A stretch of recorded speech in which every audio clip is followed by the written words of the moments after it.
I'm calm. I'm calm. There's no need to panic. I'm over it. I'm over it. It's fine. Last episode, wasn't too happy at the end of it, I think it's safe to say. But, I'm a man of patience and perseverance. And things have been going a little bit better. But I've caved.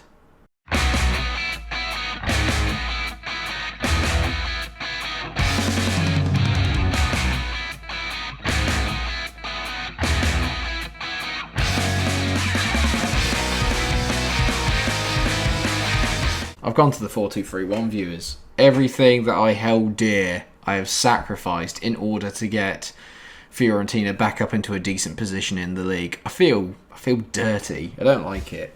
Disclaimer, this is not to say that you can't use the 4-2-3-1. I just find it very basic.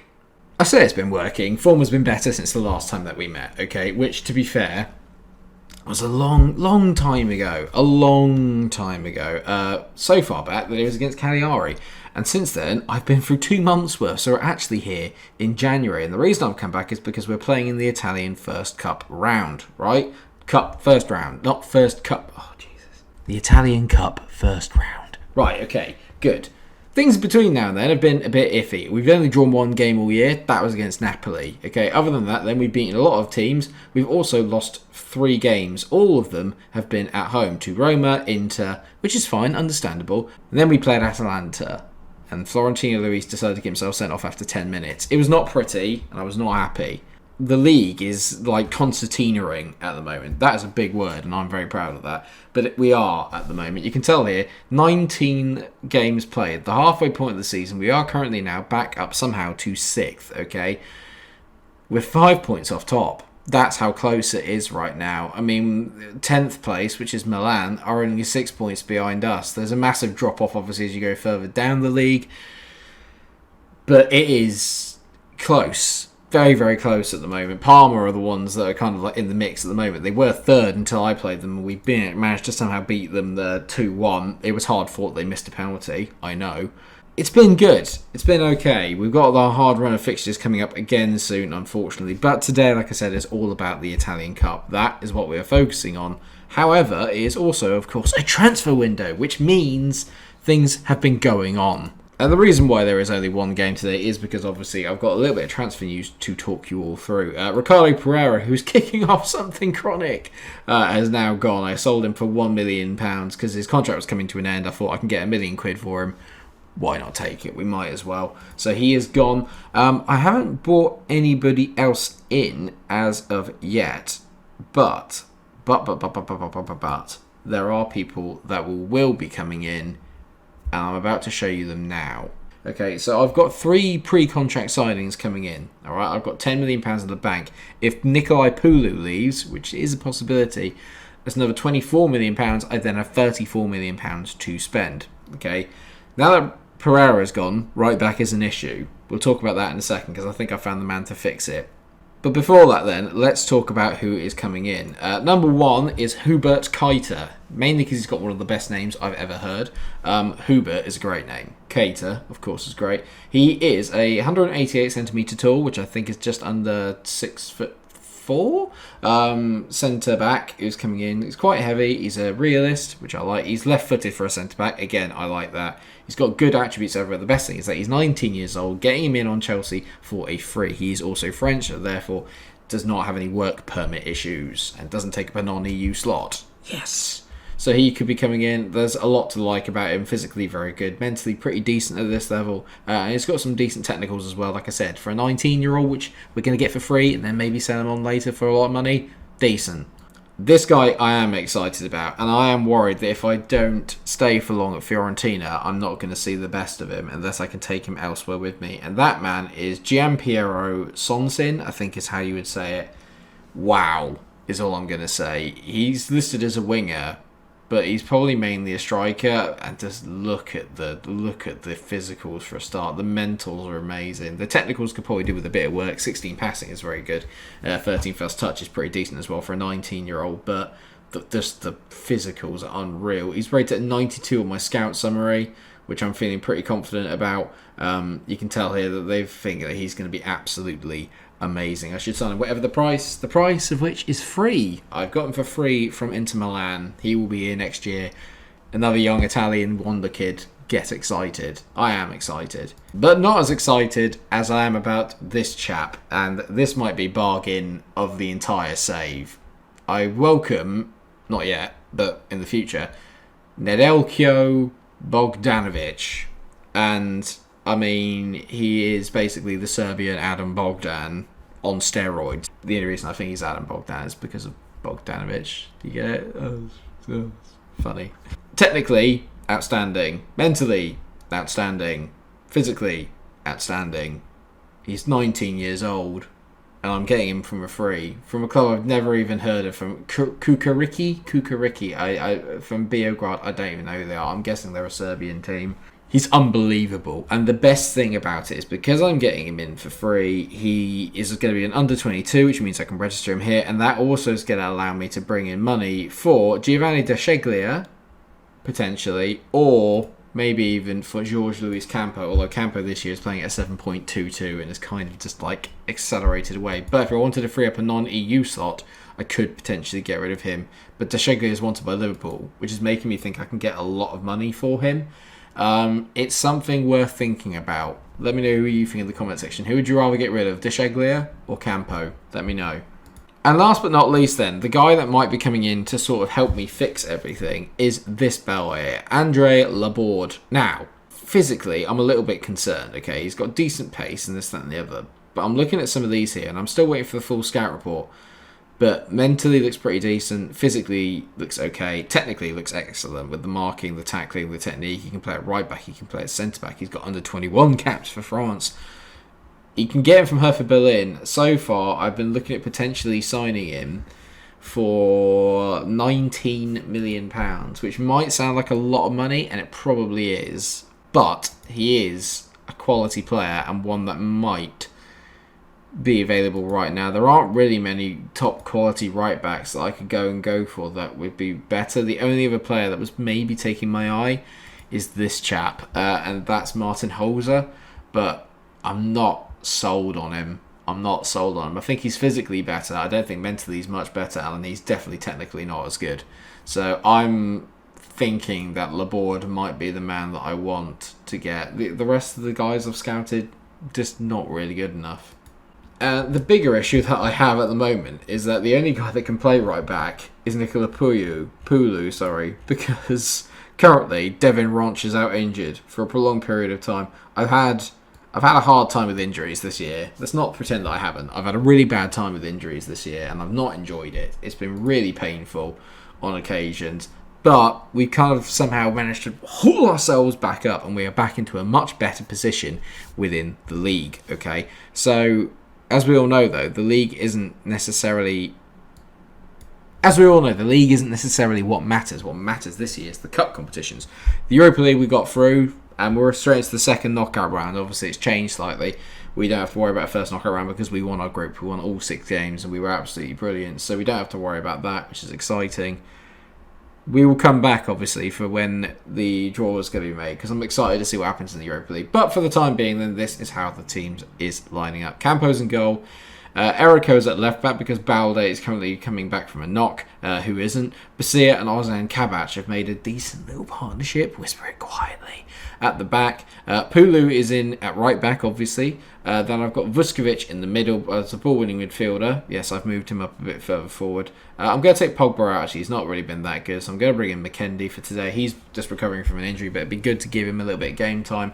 Kluivert on the left, he's been pretty decent form. Cuisance has been the main man, though, at second striker. I've changed him now in the 4-2-3-1.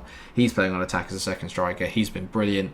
Hajar's on the right, and then, of course, you've got Juranovic leading the line up front. Chamiti this year, good. Not quite at the standard required, and I do feel that he works better in a partnership.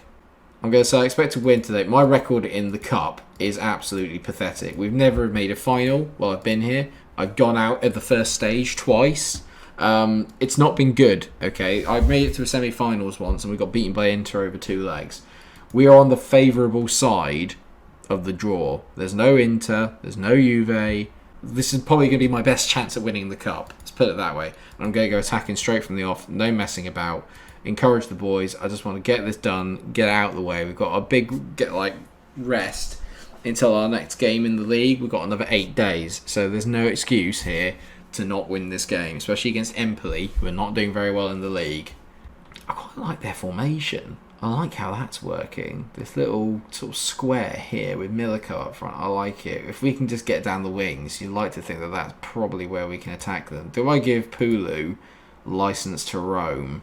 We should have enough men back to deal with it, but we've obviously got to try and get down the wings because that's where the space is. We need to attack the wings, try and get into there. It's been not a good game so far, but Juranovic, as he has done so often so far this season, has scored. It's his 12th goal of the season, nowhere near the kind of standard that him and Chamita were hitting beforehand, but we're finally beginning to sort of tick over a little bit. It's a decent header. Juranovic does brilliantly there to head it in. Cuisance with another sensational delivery.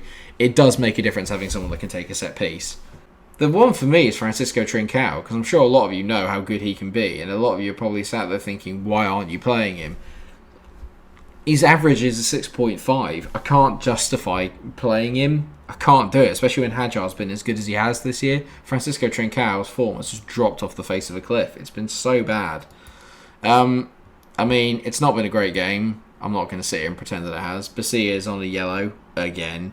And for all the fact I've been banging on about how I can't really justify playing him, Hadjar is quite tired, so I'm going to bring on Trincao for a bit, see how he gets on.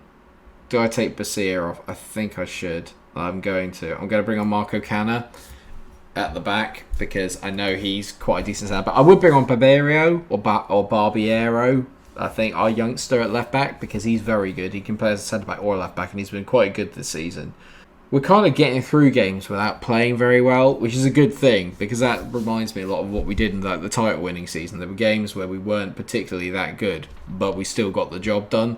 It's been a while since I've had that feeling, as Trincao just explains to me there why he shouldn't really be in the side at the moment.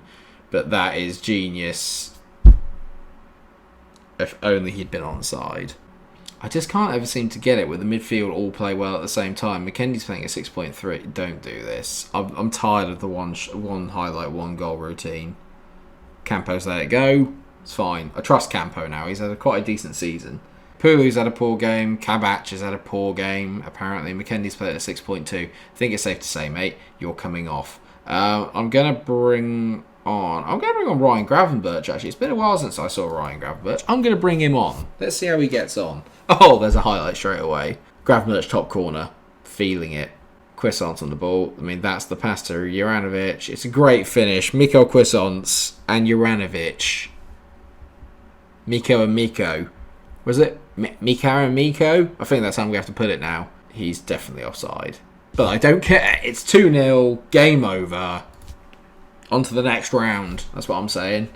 That is delightful. This has been quite a nice laid-back game, actually. Apart from the one free kick they've had, I've not really panicked. I've not really had to worry too much. This has been, dare I say it, almost enjoyable. I would never say that about an FM game, ever.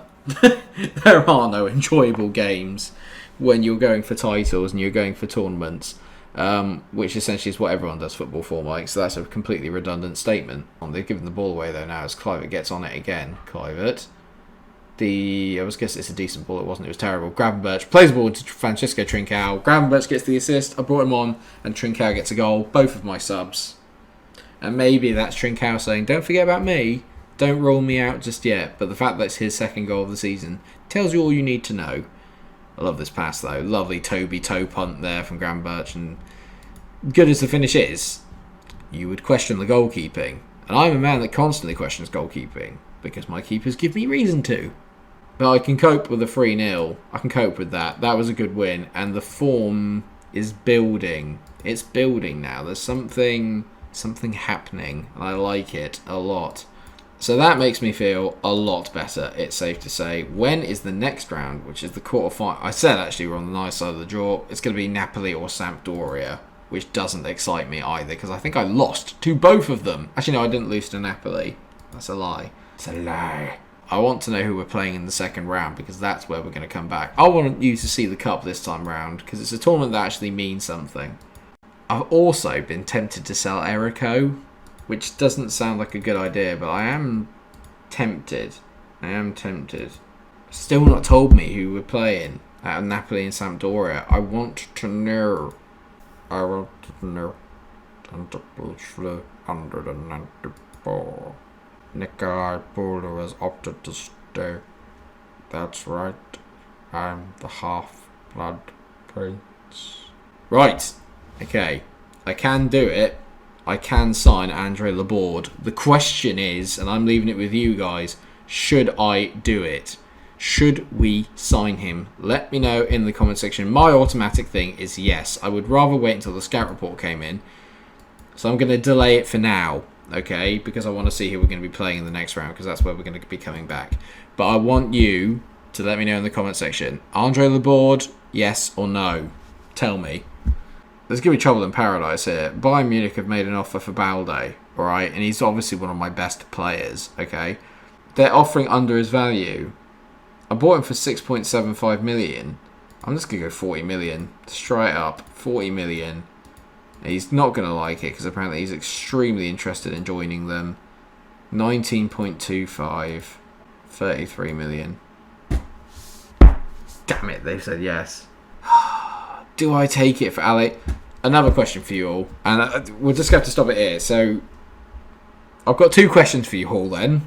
Alejandro Balde, £33 million going to Bayern Munich. Do I sell him? Because we still do have other left backs. Obviously, we've got Erico. I've got Barbiero, who could be very good. It's literally just throwing everything in the air. The other guy I was looking at was this guy, Domingo Cano, who looks very good because he can play either wing. And I am tempted on going for him. But, I mean, I need your help. So, Laborde, yes or no? And Balde, do I sell? Please do let me know in the comment section. We will come back for the Italian Cup quarter-final. There might be another game along with it, but if not, it'll definitely be that because there's going to be a lot more transfer stuff in my mind. I can tell already, but I won't forward it unless you guys let me know. So tell me in the comment section what you would do. Sorry if I just slapped the mic. Hey, slapping the mic. So much comedy on this channel. Either way, thank you very much for watching the episode. I hope that you have enjoyed it. Remember, Laborde, yes or no, and Balde, sell him, yes or no. Let me know what you think down in the comment section, and until I see you again, please make sure to like, share, and subscribe. I shall see you again very soon for that quarter-final. Take care of yourselves, and stay cool. The decision is yours. That's wrong.